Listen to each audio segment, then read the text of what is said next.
Greetings and salutations, race fans, motorsport lovers, and others, especially from that place with a half a mountain. You know who you are, and welcome to episode 87 of Waved Yellow. We're back in winter. It is magnificent winter's evening. You'll see that we've got some proper clothing on, so it's not so cold. We also brought the world's fastest South African driver and a little bit of beauty and gentleness and kindness to the show. We're going to talk about what was, what happened, some interesting stuff, what is happening right now. Great chat with Tasmin. And if you have any questions, queries, or things that you'd like her to answer, or that you would like to know, particularly about W Series, write them in the comments, and Gary will get to them. And then we're going to throw forward to some of the exciting things that are happening. Tasmin, welcome, and thank you for scheduling us in your very short whirlwind stay of an international jet-setting race driver. Welcome to Joburg again. Yeah, thank you for having me. It's always nice to be on your guys' show, and yeah, I'm looking forward to our chat. And Gary, how's it, my bro? Thanks for allowing Okay, me. so as part of, we agreed in our production meeting how it was going to work. And by the way, this means take the hand camera or this thing out of your right hand, so you open up to the camera. Apparently, this is something that came out. So Gary, this last weekend, there was stuff. Lots of stuff, actually. Can I start with my favorite? Okay. One of my favorite, NASCAR. So Kurt Busch, it's Daytona, and Daytona's an interesting one. Kurt Busch is winning. It was a race on Monday because on Sunday they had lightning, and the thing is, if there's lightning strikes within 8 miles, you wait 30 seconds, and because America's land of the free, the great, and the terrified. So if there's lightning, you don't do anything. Lightning? No, 8 miles away, you've got to stop. Oh, okay. Well, they don't do that here in South Africa, do they? No. It's what they call chicken. They see lightning, like, okay, go. Just keep driving. Yeah, but apparently these guys are special because, anyway, they're special. Anyway, Justin Haley wins. If you haven't heard of him, neither had half the world, but he was running 24th. There was a huge crash. 20 cars got taken out. But they got clever because they read the weather, and not the weather, the radar. They actually looked out, and Gary, you know, when we go to races, we always look for what's the weather doing by, is it raining? You've got to check the surface. Because of that Colin's famous weather. My weather report. Is it wet? So, is it dry? yeah. So his engineer read the weather report, and Kurt Busch goes for a pit because the race control said, we're going green in a lap, and there was a lightning strike less than 8 miles away. So Justin Haley stayed out and he won, and I think it's absolutely brilliant. David Perrell in the lime green slime machine, the Ferrari, finished third in 24 hours in Espanola, which I think is absolutely fantastic. And if you get a chance, go to YouTube and look for David Perrell, and he does some wonderful stuff excuse me, with in-car footage, and he talks over it, and it really gives a cool insight into driving a GT3 Ferrari. I nearly said a Porker. What's a polka? A Porker is a Porsche. Okay. And the reason it's a Porker because once the Germans, to reiterate the Porker, the Germans with a 917 realized that aerodynamically it was a bit of a brick, and it kind of took off. So as the Germans do, they went to the French. And they go to the University of Paris, and they give it to a mad Frenchman who puts it in, does a whole lot of wind tunnel stuff, and makes it all round and flowery, and it became Fatterer. So, and it was supposed to run with martini colors on it. And anyway, the Germans saw it, and they had a hissy shit fit. I mean, I'm allowed to say that, hey? You know that's a technical term. Hissy. Hissy shit fit. It's one word. It's technical, Gary. Colin? Colin? Because You've got to think how this plays out in the boardroom, brother. He had a hissy shit fit and said that there's no ways that martini colors are going to be on this car, so the Germans gave it to someone else to run. And they said it looks like a pig. They painted it pink with all the cuts of the meat on it like a butcher does. Thus, all Porsches from now on are porkers. In my mind. You know how my mind works. It is absolutely strange. Finding something else. A couple of guys saying hi to you. So Victor Peter says hi Tassie, and Marius Vesta hi. Tuka Mechanicals, Tuka to Mechanicals. Mr. Bling. He's got that chrome Mercedes that he's got his buffer buffs it for him. Okay. I hope she's only buffing your car, my boy. So, no, really, she calls herself his buffer. So just while we're going, Just guys, leave it at that. yeah, guys, if you got some questions for Tasmin, put them in the comments. And when Colin gets to that point where we really do the interview with Tasmin, we will fire all the questions in Tasmin, because Tasmin can see what I'm seeing, and hopefully she can answer them. If she can't answer them, she will use her phone to find the answer for you. Phone a friend. That's our last, yeah. But first, Gary, hatches, matches, and dispatches. James Small, rest in peace, brother. You're a hooligan, you're an inspiration, and an Iron Man of rugby. Thank you for the entertainment. Go and play that rugby game in the sky. And to my brother, David, happy birthday, But. You're an inspiration, a source of comfort, and you live with me every day. Have fun with that racetrack in the sky. There's many, many more of the guys coming. And then Gary. Just a quick one. Yes. The other brothers online. My other brother. Yeah, Brian. My other brother and I are going racing in PE sometime, in a Mini that he's busy working on. So, Brian, go back to your workshop, work on your car, and I am. Gary, I can do whatever I want to. Especially where he is. Yes. And then to Mike Costin. Some of us know who Mike Costin is, don't we, Gary? Yeah, I got a bit of a lesson on this earlier, but I'm going to let you go. No, let them answer it. It's These worth. guys answer it. Here's the hint. Yes, It's worth knowing who Mike Costin is. Happy 90th birthday, Mike Costin. A man who changed the face of racing, of motorsport forever. Yeah. You know who Mike Costin is, hey? Right. So, there's a prize. There's a prize. Gary told me that our promotions department are full of it. And, really? But there is a prize. We don't know what the prize is yet. Yeah. No. Listen, Taz, why are you laughing? At one stage, we even had a makeup artist. What do you Okay. mean? No, yes, you guys. No, we really did. Now. You're getting big, massive. If you keep at it, it's amazing how it grows. That's great. It's going good. So there is a prize for the first person to come through and tell us about Mike Costin and what his famous invention is. But TJP 31. Why the 31? It's been my racing number since I can remember. I think my dad had it before me. I don't actually know how I got it, to be honest.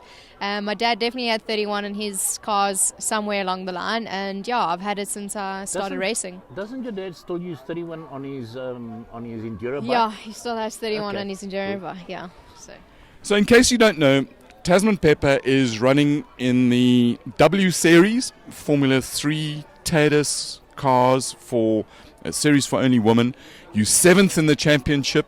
You've just come back from Norris Ring in the heart of Hitlerland. Interesting track. And how did you learn that track with all those corners in it? Everyone makes fun of it because it only has 4 corners, but it's probably the hardest 4 corners I've ever had to learn. If you make one mistake in one of the corners, that's half a second gone, and that's your lap completely ruined. So, I mean, the times were really close all weekend. After first practice, 0.1 separated 6 drivers. So it was going to be a tight track simply because of the very few corners that we had, and it was a 50-second lap. And it's also a power track as well, isn't it? And a straight line speed track. Yeah, I mean, there's really, really long straights, and there's hairpins at the end of both of those, so you have to get the hairpin right in order to get down the straight right. It was a really difficult track, but actually it was a lot of fun to drive. You had an interesting weekend, and you came out with some good points again. You moved up in the championship, which is always good to see. Talk us through your weekend from first practice and into the race. I was really chuffed with myself after first practice. I was fourth quickest and only 0.1 off the pace. So I thought, oh, here we go, it's going to be a really good weekend. And every year, all the cars got new discs, front discs for the second session. And all of a sudden I picked up a brake issue. I struggled to stop the cars in both hairpins, and I just lost all confidence on the brakes. I mean, there's just walls next to you, and if you can't stop a car, it's not exactly the most ideal situation, is it? And you don't want to bend it either. No, I obviously don't want to put it in the wall either. So, I mean, after second practice, I was only 12th. Half a second off the pace. Still not a long way, but if there's only 4 corners, half a second is quite a long way to go. So, the mechanics and the engineers and everyone did the best that they could to try and find an issue, and they couldn't find an issue, but they cleaned out all the brake systems, played the brakes again, and looked at all the discs and stuff to see if anything looked suspicious, but they couldn't find an issue. So going into qualifying, I didn't have the most amount of confidence behind me because they didn't find a problem. So you've gone from this emotional, it's a roller coaster, you're super excited and a little bit apprehensive, new track, again a new track for you, and that's got to be super difficult.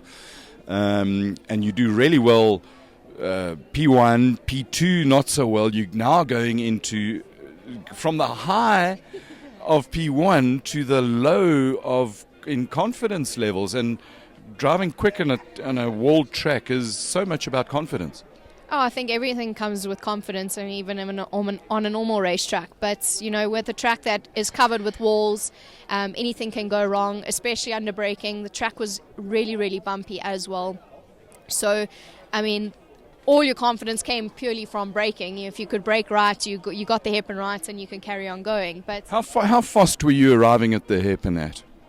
We were over 200 k's an hour, I think around 230, around about there. You're getting there very fast, and you got to be able to stop the car within 100 meters. So qualifying was a very up and down session, simply because we kept getting yellow flags, and if you get a yellow flag, you can't go fast in that sector. Then as you get going again, there was a red flag. I also got held up on one of my quick laps, or one of the laps that I was up on, my quickest lap. So yes, that could have put me a bit further up on the grid, but it's one of those things that happen, especially on such a short track like that. There's a lot of traffic. I did the best that I could, and I could only start P11, unfortunately, but I kept it safe, and it was something that I knew I had to get in the middle, at least be in the middle of the pack, in order to try and fight for positions for points in the race. And after qualifying, they went back and had a bit of more of an in-depth look at your car, and then what did they find? Yeah, well, they knew obviously there was still something wrong with the car. It still wasn't. Every time I hit the brakes, I just kept locking up the rears. So they went back again and looked in more detail on the car, and they found an issue with one of the rear dampers. So it was getting marked, so they could see that it was sticking a little bit. They changed that, and in the race I could finally brake better. So at least they found the issue. I mean, the team's really good over there. They never stop looking, and they also, they trust the drivers in their feedback. And there's also all the engineers who look on the data to see if there's an issue they can find there. So, I mean, the whole setup is really professional, and they're always looking for places where they can, better the car and help you as a driver.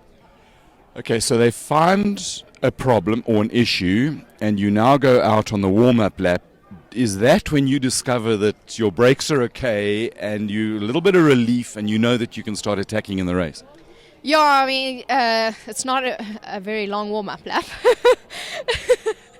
But I tested the brakes straight away and automatically could feel there was a difference. So starting off the line, I knew that, okay, I'd be fine approaching turn 1. I had a really good start, and I sort of squeezed through 2 drivers in front of me. And when we got to the first corner, it was a complete mess, to be honest. Like a Polo Cup race? Yeah, basically like a Polo Cup race. We all approached, everyone locked up, and a driver came up the inside. I got hit from behind, then I got hit from the side, and so the car wasn't exactly the way it should have been for the rest of the race. But I got on, and I did the best that I could with the conditions of the car that I had. And I mean, I got up to P6. Alice Parr was behind me, so she closed down and she actually caught me. We had a little bit of a tussle, and I then started getting some gear issues where every time I would shift from second to third, it was almost like running into the limiter. And they run paddle shift boxes as well, yeah? So you're running into the limiter second to third. Yeah, it was almost like it was stalling the shift every time I shifted up. So that wasn't convenient because then it also messes up your straight line speed down the straight. I then got caught by another driver. She got past me, and for the rest of the race, I mean, we had a really big gap to the rest of the group behind us. So I knew that I just had to make sure that I scored the points that I was in, and I just basically brought it back to the finish line. So you P7 out of 20 drivers, which I think is a magnificent achievement. And end of race. Now I want to talk about not racing, but just before you go there, while we're on that, only because there's a couple of questions coming through from people, and very much the same thing, but from the MG Car Club in Pretoria, they wanted to know, not that one, Tasmin, how does the W Series allocate cars, swap drivers, or swap allocation between races? Is there a criteria or a lucky draw number? And when they swap cars, because it's actually from two different people, do you also change all the engineers at the same time? So give us some idea how that all works for you. So at the beginning of every race weekend, we on a Thursday we arrive at the track and we actually draw out of a hat, well, a bowl with a whole bunch of balls on with a chassis number on it. We draw that out, and that's a chassis allocation that you get for the weekend. And there's an engineer and mechanic for each chassis. So they stay with the chassis and the drivers move from chassis to chassis. So that mechanic knows the issues of that car through all the girls who've raced it and crashed it and burnt it and done that. And you got a car with a bit of history. Tell us about the history of the car that you had at Norris Ring. Yeah, well, the car that I had, obviously all the cars are as close to each other as possible. I mean, the team does a really good job at prepping them. That's high-tech engineering, eh? Yes, high-tech. And, they try and keep them as equal as possible. But obviously it's a race car and things can happen. It's pretty standard on a race car, isn't it? Sometimes has a mind of its own. Pretty much like a woman, eh? Yeah, okay, maybe. Was that touchy? So I had a car that actually caught a light in Zolder. Not saying that that's an issue or anything, because if all the cars get pulled apart after every race meeting and put back together, so they try and keep everything as organized as possible. But you do know of the cars that are around there. The rumors are, or the emotions tell you, oh, that's a fast car, that one's a bit of a dog, that one's like twitchy or whatever. Each car must have a story that goes with them.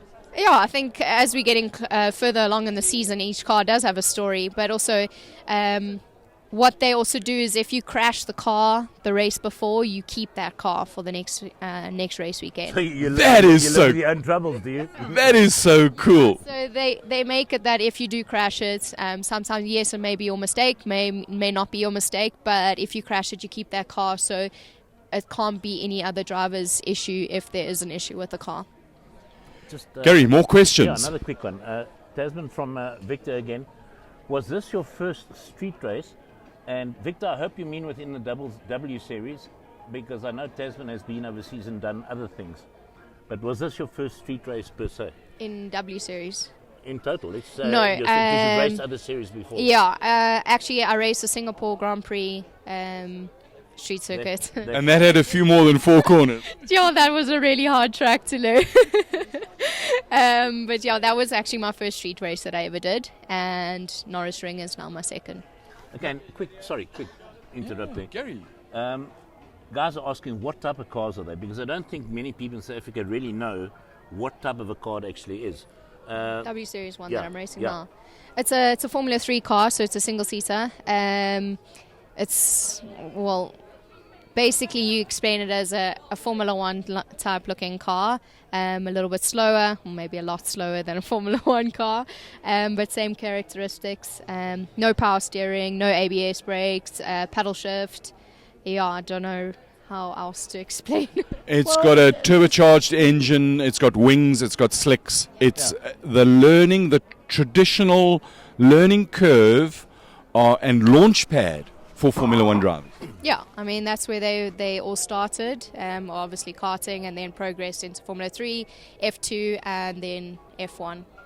So this Formula 3 car is a similar spec to what other drivers have been plying their so-called Formula 1 training trade in. A similar spec car to the normal F3 car. It's not a special F3 car just for W Series. No. Okay. It's an F3 car.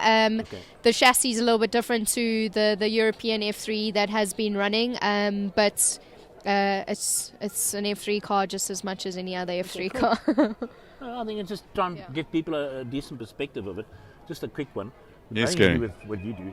Evan Hunches online. He says, The short man. Yeah, he says, I think we should have a people social after the show on Wednesday night.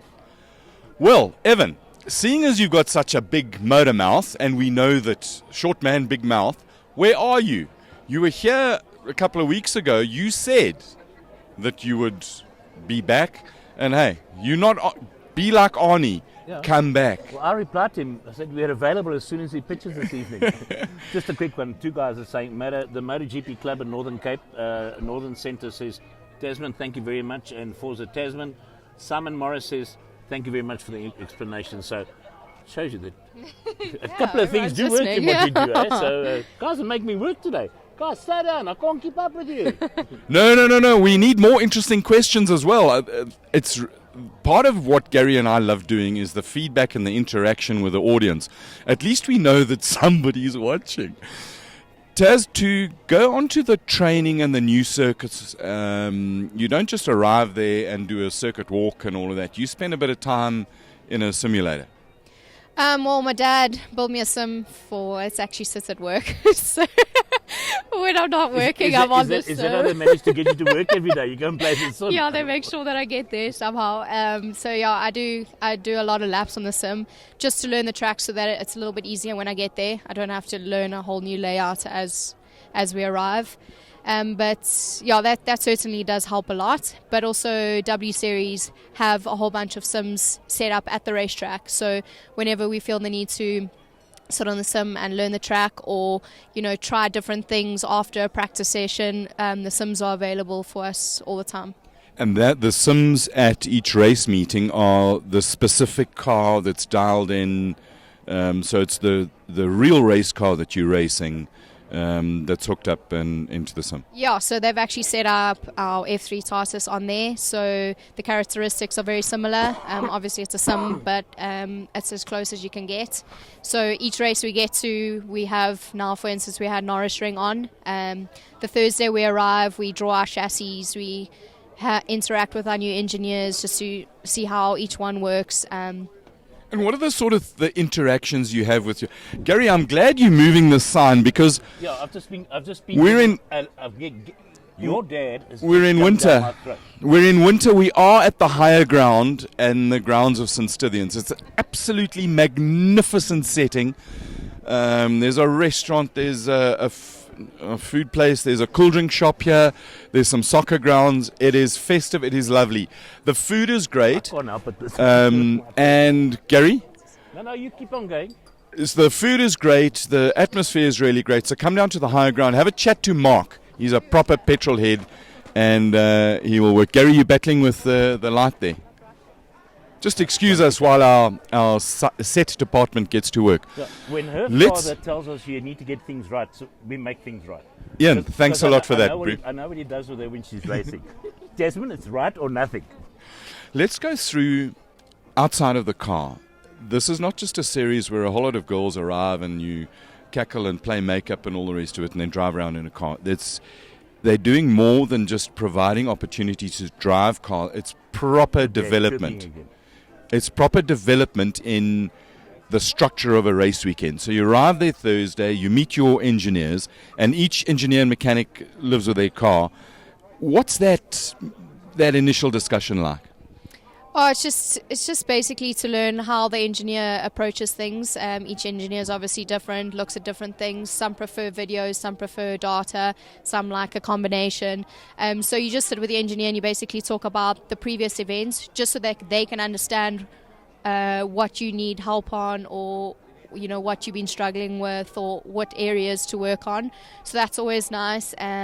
And yeah, like I said, each engineer is very different, but each are really clued up on what they're doing, and it's really nice to learn from different people all the time.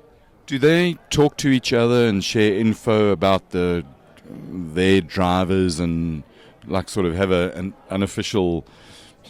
In South Africa, it would be a braai, and the engineers sit and talk cock about their drivers. Oh, I don't know if they do. Well, everyone sits in the same tent, lined up in a nice, neat row, and all the data that is built up over the race weekend is can be accessible by any driver and any engineer. So it's nice that we can learn from the other drivers, the faster drivers on the day, where to improve on, what to improve on, and that certainly helps your progress throughout the weekend. And you've got your engineer that you can sit and talk through the data that he's seeing on the traces of speeds and Gs and all the stuff. And you can be able to talk and overlay another lap, and he can try and help and coach and guide you to stringing together a better lap. Yeah, that's correct. So we normally overlap, obviously, the fastest person on the session, but also we look at who's faster in what sector. So some drivers may be faster in sector 1 over the fastest driver, So we look at that closely and pull those certain elements up on the data and look where they're braking, look where they're getting on the throttle, can see if they're turning in slightly earlier. And then we also overlay 2 videos. So we can watch the videos of the other drivers. That's in-car video? Yeah. So in-car footage, and obviously that also helps a lot with lines, braking areas, all of those things that you need to know to go fast. It's a lot of data coming at you, and to turn that data into valuable information there's got to be a skill at that as well. Yeah, I mean, it's also, I have an issue sometimes of over-analyzing it and then start thinking too much when I'm driving, knowing, okay, I have to brake at this 100-meter board and I have to turn at this certain point. And then, instead of feeling comfortable in the car, you're almost like chasing yourself the entire lap. So I've had to learn to sort of like take in a little less information rather than over-analyzing it. That came from a brother. and that feeling when you're in the car and instead of trying to think of all the theory that everybody's not rammed down your throat, but all the theoretical stuff, and that bit where you actually just sit and relax and stuff flows and all of that's got to be one of the nicest feelings in the world. Yeah, I mean, if you get in a race car and everything just comes naturally, I mean, that's when you quickest. Normally when you feel slow, you fast.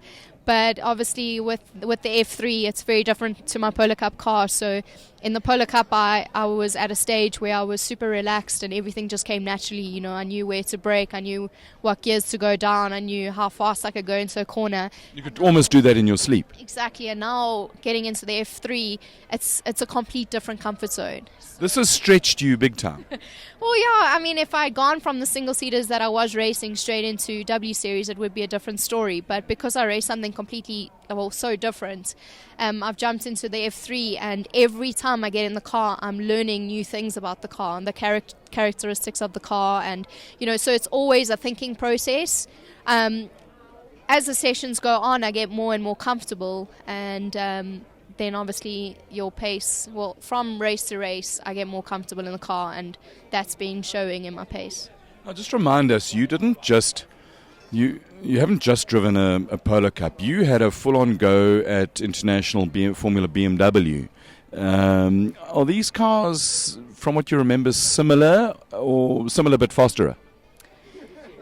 Yeah, I mean, I drove Formula BMW so long ago.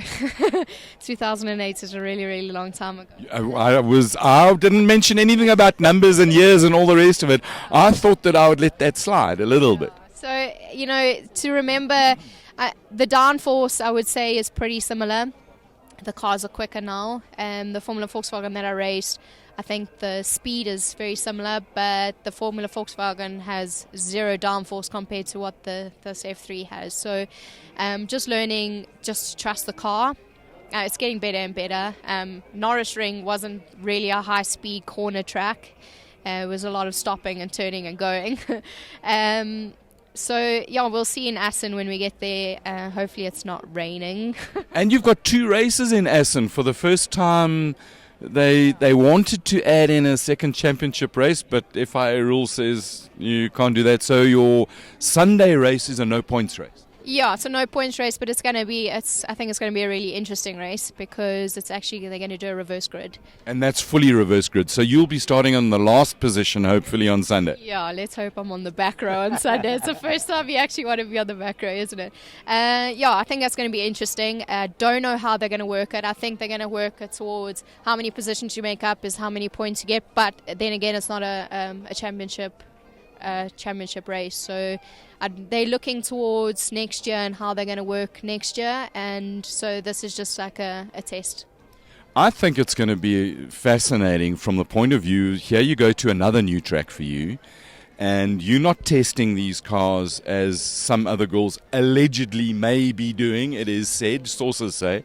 So you're now going to have a second day in the car with the experience, having had a sleepover after the track, that you've got to really be looking forward to Sunday's race. Yeah, I mean, more time on the track, more time on the car, it just gets better and better. And every time I get in, I'm learning more and more. And so it's sort of like this year is kind of a build-up, and hopefully I get chosen to race against next year in the W Series. And then I can really start going, for the top 3 positions. For the win! So I'm sort of just taking this year in and just, making sure I score points at every round. You're taking the sensible approach. Yeah, I mean, I'm learning, and every time I get in the car, I've definitely progressed from race to race. That is so cool to hear somebody who is doing what you do, that I'm learning. Yeah, I never thought at the age of 29 in my racing career I'm going to still be learning. I think you never ever stop learning if your mind is open. No, you really don't stop learning. But, I'm having the time of my life and I'm learning so much. And it's definitely pushing me as a driver and as a person. They're really strict on us as drivers as well. I mean, just at the last race we had a fitness test. I wanted to go back to the outside of the car part of the weekend. So you've done your qualifying. You then go and you sit with engineers and work through a program. You've got media obligations as well? Yeah, there's media obligations the entire weekend, but they pull certain drivers at different times for that. You always got cameras in your face from the time you arrive till the time you leave on race weekends. So there's that factor, but also there's when we arrive on race weekends, Thursday is always an introduction to your new car. This time we had a fitness test. What did they do in the fitness test? We had to do a beep test again.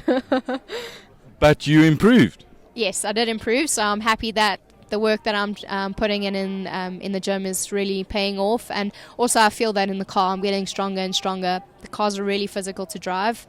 No power steering? No power steering, no. They're really heavy as well. So that's definitely improved from the first time I drove it. I didn't think I was going to be able to do more than 3 laps in the car, so I'm pretty glad that I can last a race distance.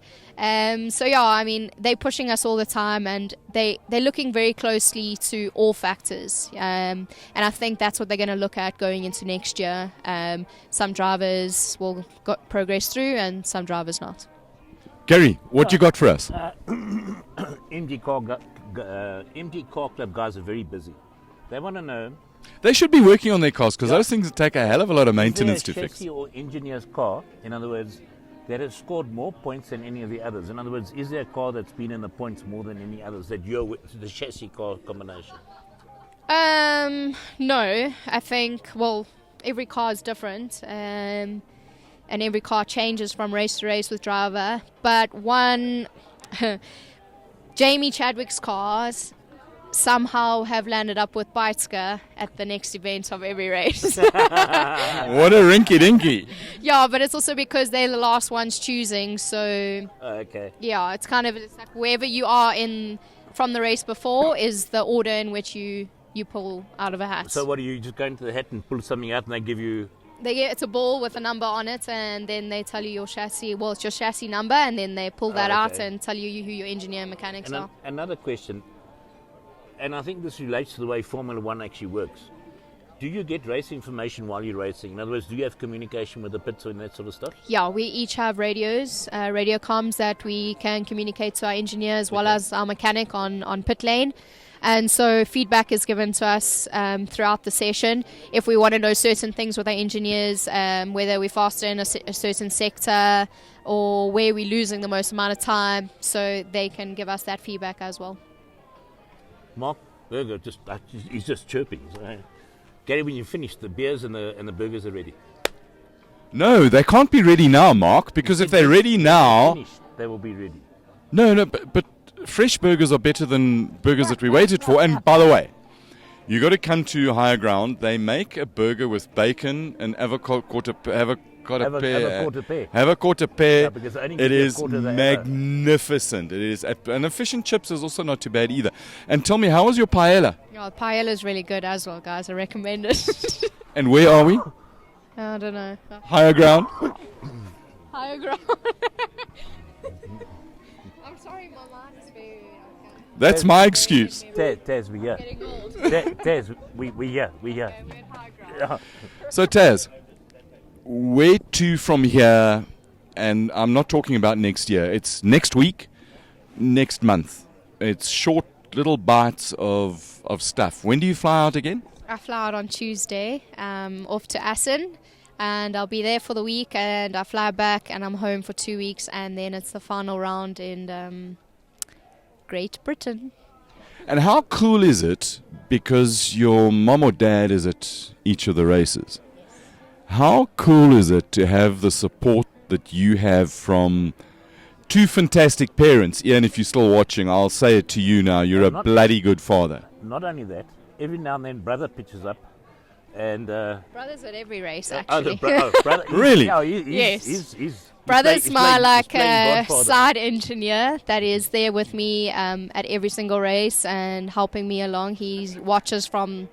He can't see data, so none of that gets shared outside engineering room, nor can he see videos or anything like that. But he goes and stands around the track and watches certain things. Also, he's also driven at a lot of the tracks, so that helps a lot when you know certain areas on where to avoid and where not to avoid. And It's got to be a real comfort, not only just having somebody giving you that information, but your baby brother. yeah, who knew I'd be learning from a baby brother? Just for those who don't know, you can all come and watch Baby Brother at Kyle Army later this year. He'll be driving a Bentley. In the 9 hour. In the 9 hour. Are we going there? No, I'm just explaining who Baby Brother is. Just a quick... Jordan Pepper, a Bentley boy. Yeah. What's it, rolling? How do they call it? The hashtag, rolling, the rolling. thunder or something. Anyway, Yeah, just a rolling quick one. thunder Justin Waddington wants to ask, Justin, my discussion with you the other day, I'm going to organise it. We're going to go and talk Oh, about... don't put a damper on things, Gary. Are there female engineers and other mechanics in the W Series like it's starting to happen in Formula One? Yes, there are. There is 3 female engineers. Well, no, yeah.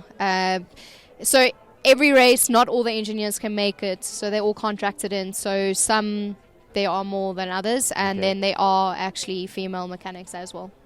Gary, picking up on that, just while my mind went to another place, what happened is that the Maseratis won again in IMSA, another 1-2, so it's 2 1-2s in a row. They were at Canada Tire Park at Mosport in north of the border. And just as a rinky-dinky that got me there was their engineer, coincidence. Yeah. The engineer on the Yost run Mazdas is Lena Gade, who was the engineer for Porsche when they did for Audi when they did so. I mean, Porsche, Audi, same thing. Hitlerwagen when it did so well at Le Mans, and she got fired from her IndyCar job because the Americans didn't like her there. So she went to IMSA, with the Germans, and now she's got 2 1-2s in a row. Well done, Lena Gade, and thanks for the entertainment. So you fly out. What do you do? Who looks after your visas? I do. I've actually had to get like 3 or 4 European visas this year already, and now I've just applied for my UK visa. So the visa issue is, it's quite an issue, but now I've luckily got a 3-year European visa, so I'm pretty much set for that side. So you're going for the 3-year or the 5-year UK visa, and you saw the price, and you just about... No, I didn't get that one. I got the 6-month UK.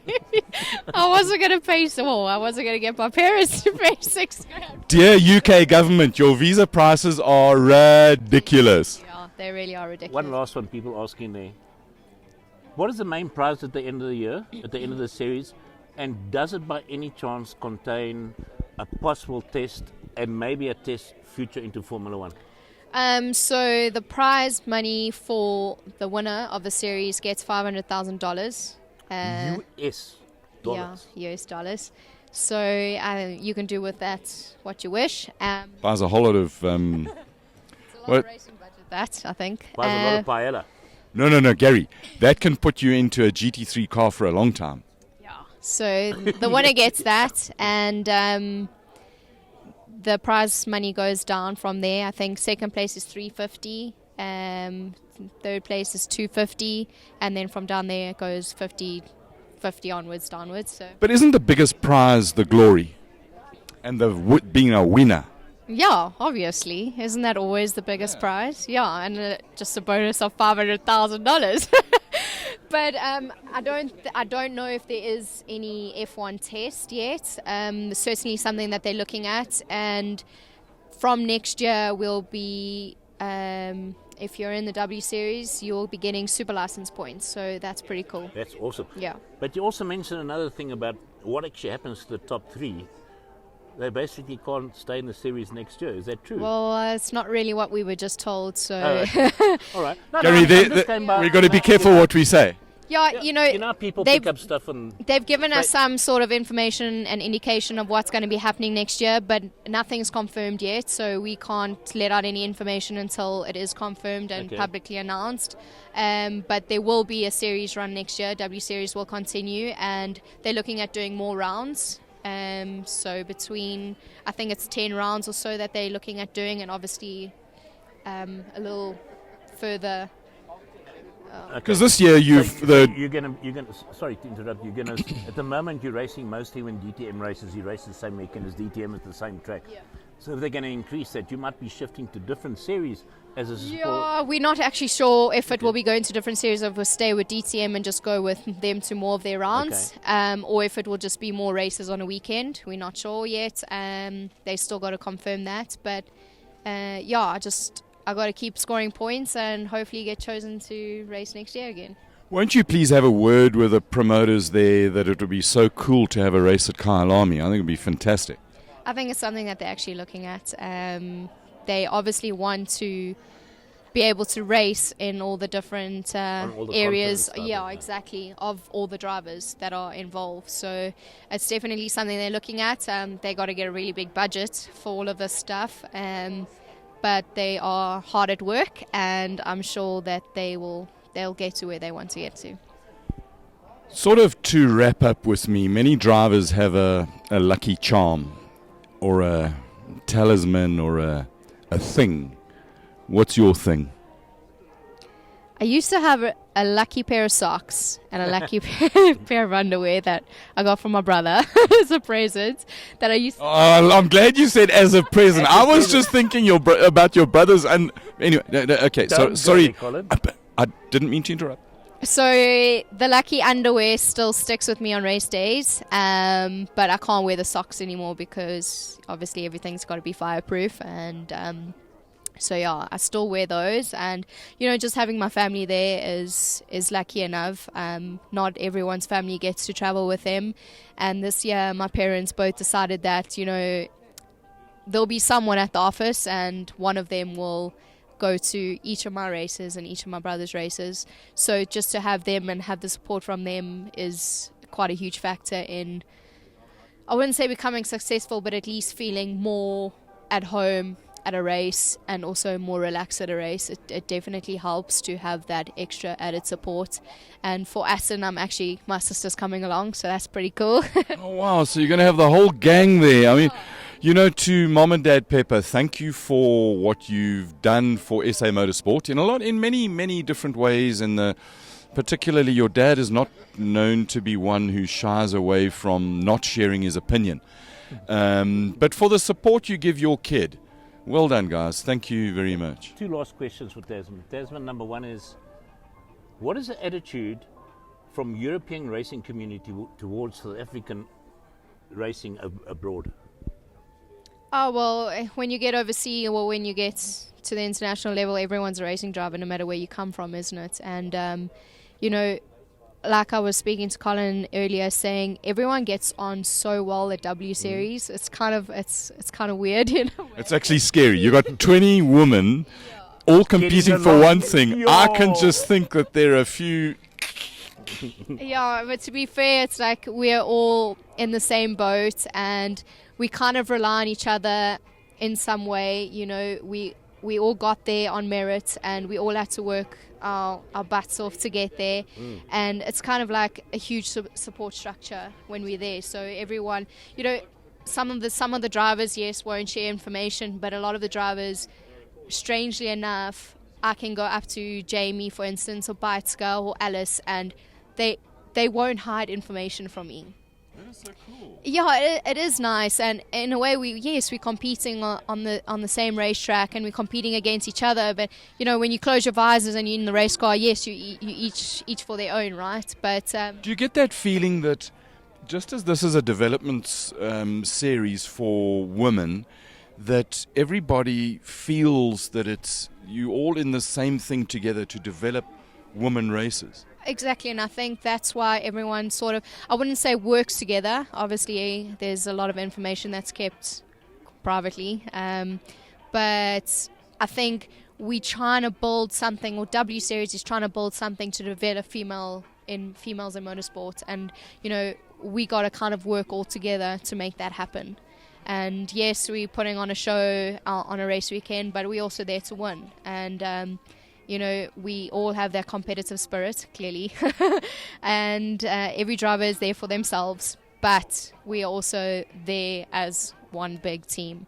A happy family. Last question for Tasmin. We're going to sing Kumbaya just now. From Gregory Gosman, I'm sure you know who he is. What is your ambition for when you can no longer compete internationally? You know, I think I will probably always race. I think I'd go dilly if I wasn't racing. So if I can't race internationally, I'd definitely be racing locally in South African motorsport. And I want to start something to develop female in motorsport in South Africa. Yes. So that's something that I want to look towards. It may not happen next year or the year after, but it's definitely something that I want to try look at doing and improving in South African motorsport. So Motorsport South Africa, we know you watch us. We know. Anton and others? Yes, let's just leave it like that. Let's just leave it like that. There you have it. Yeah, your contact for your new development series that we know that is high on the agenda of Motorsport South Africa. I mean, clearly it has to be, it is, therefore it will be. Yeah. Gary? Yeah, we're getting to that time, so we have to move on a little bit. So just for everybody out there, just to let you know that this coming weekend we have the Blancpain series, and that is taking place. Unfortunately, we only have two drivers in. It's Calvin van der Linde and David Perrell. Where's that? Gary Silverstone? You've got the information. I don't know, Gary. I'm looking for it here and I can see nothing. Okay. I think it is, hey? It's a Silverstone Blancpain. Oh, and by the way, Saul Hack he's going to hack around in the Porkers. The Porsches, the Porsches are in Silverstone with the F1 Grand Prix. Yeah. So why have I got Silverstone Blancpain here? Colin. Gary. Colin. Production. I'll give it to you now. We didn't mention Zandvoort. in the Holland. It's the Mele Gekke Holland. So we didn't mention that Nasser Al Attiyah and Matthew Baumel are drilling everybody in the Silkway Rally. African built car. Yes. They are ahead of. Today they won the fourth stage in a row. Eric Van Loon and Sebastian Delany were also in a Toyota, were second. So NASA's 27 minutes ahead of Louis Kun and Hongji Pan in an SMG buggy. So just for that, I've got to get that right. What else is happening, Gary? There's 9 hours. It's lovely. Economics is not my favorite subject. Motor racing is not a cheap endeavor. We will know more next week. There's a briefing where we shall go and be briefed. And no doubt it'll take a long time. I mean, that's ironically. And we will be back next week. Tasmin Pepper. Just a quick one. The Fosterist. Because I've got to do what I do. Yeah. Tasmin, thank you so much for gracing our show. And to everybody out there, all I say is keep smiling. Gary's got dust in his eye again. It's lovely to see the emotion and the passion that old man puts into racing. Tasmin, the fastest South African woman in the world. A lovely person. Thank you for sharing your time with us. We really appreciate it. Good luck. Fly the flag high and go and drill them in Assen. Yes, that's the plan. And thank you for having me on the show. Absolute pleasure. It's so nice to have lovely guests. That's it for another episode of Waved Yellow. We will see you next week for episode 88. It's been fun. It's been lovely. Thank you for watching. Thank you for joining us. Stay fast, stay fabulous, and be safe. Cheers.